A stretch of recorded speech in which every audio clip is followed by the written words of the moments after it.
ഗുജറാത്ത് തീരത്ത് വൻ ലഹരി വേട്ട. ഗുജറാത്ത് ഭീകരവിരുദ്ധ സ്ക്വാഡും കോസ്റ്റ് ഗാർഡും ചേർന്ന് 1800 കോടി രൂപ വിലമതിക്കുന്ന 300 കിലോ മയക്കുമരുന്നാണ് പിടിച്ചെടുത്തത്.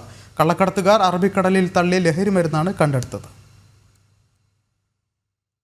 കണ്ടെടുത്തത് മെത്താഫെറ്റമൈനാണെന്നാണ് പ്രാഥമിക വിവരം. ഗുജറാത്ത് തീരത്ത് സംശയാസ്പദമായ പ്രവർത്തനങ്ങൾ നടക്കുന്നുവെന്ന രഹസ്യവിവരത്തെ തുടർന്ന് നടത്തിയ അന്വേഷണത്തിലാണ് വൻതോതിലുള്ള ലഹരിമരുന്ന് കണ്ടെടുത്തതെന്ന് Gujarat ATS inspector GM Patel പറഞ്ഞു.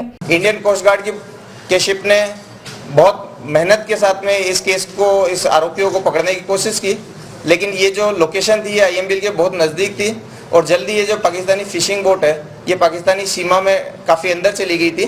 इस दरमियान ये जो मटेरियल इन लोगों ने फेंक दिया था, इस मटेरियल को रिकवर करने के प्रयास हाथ रखे गए और लगभग 311 जो पैकेट्स हैं वो रिकवर किए गए हैं.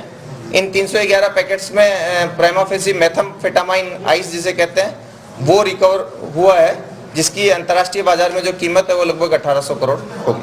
പാകിസ്ഥാനിൽ നിന്ന് തമിഴ്നാട്ടിലേക്ക് കടത്താൻ ശ്രമിച്ച ലഹരിമരുന്നാണ് പിടികൂടിയത്. ഇന്ത്യൻ കോസ്റ്റ് ഗാർഡിന്റെ ഓപ്പറേഷനിടെ കോസ്റ്റ് ഗാർഡ് കപ്പൽ കണ്ടയുടൻ അനധികൃത ചരക്ക് കടലിൽ ഉപേക്ഷിച്ച് കള്ളക്കടത്തുകാർ സമുദ്രാതിർത്തി കടന്ന് രക്ഷപ്പെടുകയായിരുന്നു. കടലിൽ നിന്ന് കണ്ടെടുത്ത ലഹരിമരുന്ന് കൂടുതൽ അന്വേഷണത്തിനായി ATSന് കൈമാറി. കേന്ദ്ര സർക്കാരിന്റെ മയക്കുമരുന്ന് രഹിത ഭാരതം എന്ന ലക്ഷ്യത്തിന്റെ ഭാഗമായി രാജ്യത്തുടനീളം മയക്കുമരുന്ന് റാക്കറ്റുകൾ തകർക്കുന്നതിനുള്ള പരിശോധനകൾ ശക്തമാക്കിയിട്ടുണ്ട്. നാഷണൽ ഡെസ്ക് ജനം.